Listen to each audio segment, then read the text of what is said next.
Many Magic the Gathering players just don't understand this particular video series. Did you see my booster box game from Innistrad Midnight Hunt, where I opened up 5 booster boxes and not a single one of them had enough value to be worth itself in the rare and mythic and foil cards? In fact, most of them didn't even get close. Well, that's what this video series is about. If you're buying cards for Commander, you don't need to crack and open packs. The cards in new sets, especially new standard sets, are these days at all-time lows because, well, myriad factors, such as the big impact that collectors' boosters have had on the secondary market. Not to mention the fact Standard is probably one of the least popular formats these days. Not good, Watsy, you gotta get on that. Standard's the gateway constructed format. Though I suppose Commander is now the gateway constructed format. Commander is Magic the Gathering, and booster packs are for Draft. Draft is awesome, and Crimson Vow Draft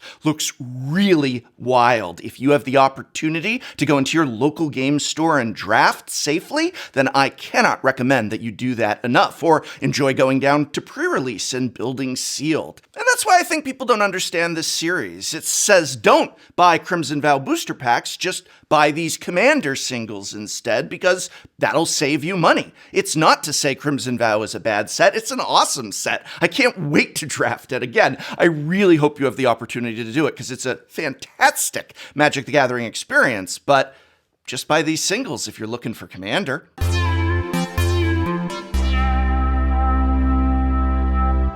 But first, a quick word about this video. This video is brought to you by Audible. It's the holiday season, and who deserves a gift more than yourself? So why not give yourself the gift of binging audiobooks and escaping reality? There's tons of benefits you get from an Audible membership, but what I love most is that as an Audible member, you'll get 1 credit every month good for any title in the entire premium selection. So sure, you get full access to the Plus catalog, which is filled with thousands of free audiobooks on top of that, and even has original entertainment. Hey, binge away, what a perfect season for that, eh? But enjoy a free audiobook credit on me. Use my code and pick whatever audiobook you like. But if you'd like a recommendation from me, I'd go with Circe by Madeline Miller. Hey, did you ever play the game Hades? Because this totally reminds me of Hades, as it's a cool modern take with the old characters of myth. In this one, it's Zeus banishing Circe to a desert island where she has to battle through beasts and dangerous paths, all while figures like the Minotaur, Daedalus, Icarus, Medea, and of course wily Odysseus show up. Use your free credit on whatever you like, but I cannot recommend Circe enough.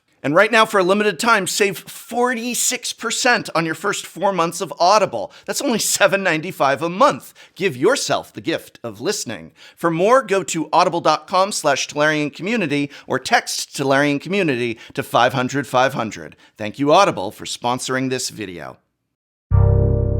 Well, Wizards, you did it. You started a rare dual land cycle in one set, and you actually finished it in the next. I'm proud of you. Between these and the rare modal double-faced lands of Zendikar Rising and Kaldheim, your track record is finally starting to improve. I wonder if we'll ever get the enemy-colored tango or cycling lands. New Capenna is going to be a 3-color set. Maybe we'll get the shard color versions of the tricycle lands there. A person can dream. As it is, Shattered Sanctum, Storm-Carved Coast, Deathcap Glade, Sundown Past, and Dreamroot Cascade are all welcome additions to the format. These lands enter the battlefield tapped unless you already control 2 or more other lands. Or as we call that in Commander, turn 3. Sure, they aren't searchable with Farseek, nor are they fetchable, but they do their job well, particularly in 3, 4, and 5-color decks, where it's often harder to meet the conditions of the check and reveal lands. Let's face it, good lands are as necessary as they are expensive, particularly among the oft-neglected enemy color pairs. And a new cycle with a reasonable requirement for entering the battlefield untapped is fantastic. So with those out of the way, let's get to the really exciting stuff.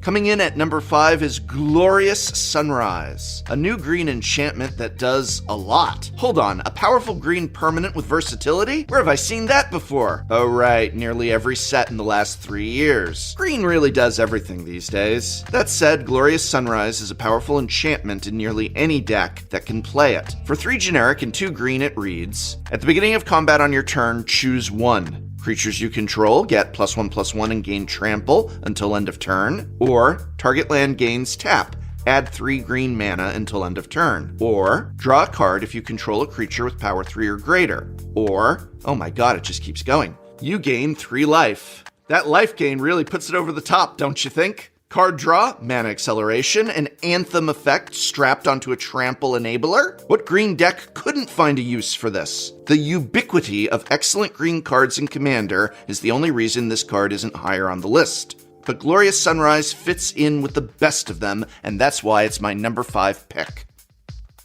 Coming in at number 4, our first white card on this list, but certainly not our last, is by invitation only. For 3 and 2 white, you get a sorcery that allows you to pick a number between 0 and 13, and each player sacrifices that many creatures. Another set, another whiteboard wipe. What's great about by invitation only is its versatility, and that word sacrifice. Do you have a board full of creature tokens while your opponent has just 2 creatures that are dangerously close to comboing off? Say 2. You deal with the threat and keep most of your board intact. Maybe your opponents have a small army. Then say 13 and watch those armies disappear. Maybe your opponent has made their team indestructible. Well, too bad, because even indestructible creatures are sacrificable. I can see this going in all sorts of white decks. There are a ton of board wipes out there, and the difference between the good ones and the bad ones is both versatility and asymmetry. By invitation only has a little of both, putting it in with Vanquish the Horde and Damn among 2021's best of the genre.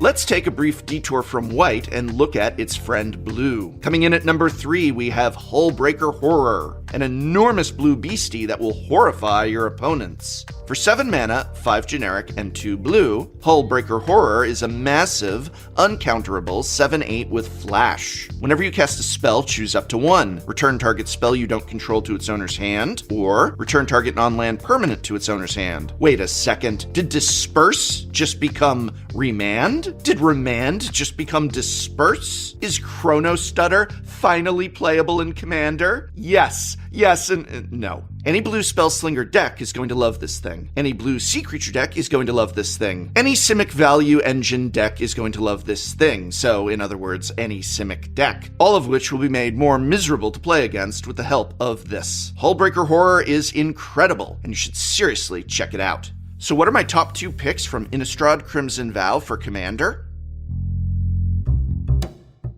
Coming in the number 2 spot, we have Dollhouse of Horrors. This creepy new toy is a 5-mana artifact that says, pay 1 generic and tap. Exile a creature card from your graveyard. Create a token that's a copy of the exiled card, except it's a 0/0 construct artifact in addition to its other types. And it has, this creature gets +1/+1 for each construct you control. It gains haste until end of turn. Activate only as a sorcery. Oh, what shenanigans we can get into with this. There are the obvious targets like Eternal Witness and Muldrifter, but I can think of dozens of creatures that would be great targets. Throw this into a Yarok the Desecrated, or Inala Archmage Ritualist, and watch the triggers go nuts. My favorite idea, however, is to put it into a Brutaclad Telpchor Engineer deck. That copy is a token, after all. Target something like Combat Celebrant with Dollhouse of Horrors and attack repeatedly with massive constructs exerting themselves one by one. Or maybe Dazzling Sphinx to cast your opponent's instants and sorceries right out of their decks. This card has absolutely insane potential, and in any other set would easily take first place. But in Innistrad Crimson Vow Commander, players have been granted something we have been waiting for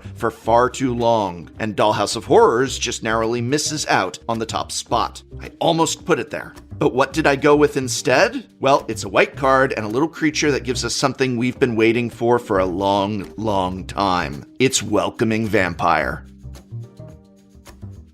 Welcoming Vampire is a 2/3 flying vampire for 2 and a white that allows us to draw a card when 1 or more creatures with power 2 or less enter the battlefield, though only once per turn. Mono white card draw? Yes, please. This is the kind of card many a mono white deck has been craving. Making a lot of 1/1 soldier tokens? What about spirits? Just running some small white utility creatures like Stoneforge Mystic or the freshly reprinted Thalia, Guardian of Thraben? Well, Welcoming Vampire is a must run. Mono white also has the ability to get around that 1 card a turn clause with things like Ephemerate and Cloud Shift. There's even a way to draw as many cards as you want with a Panharmonicon, Restoration Angel, and a Felidar Guardian. This is the kind of white card we've needed for a long time, and I can't tell you how exciting I am that we finally have it. That is why Welcoming Vampire is my #1 pick for Commander from Innistrad Crimson Vow.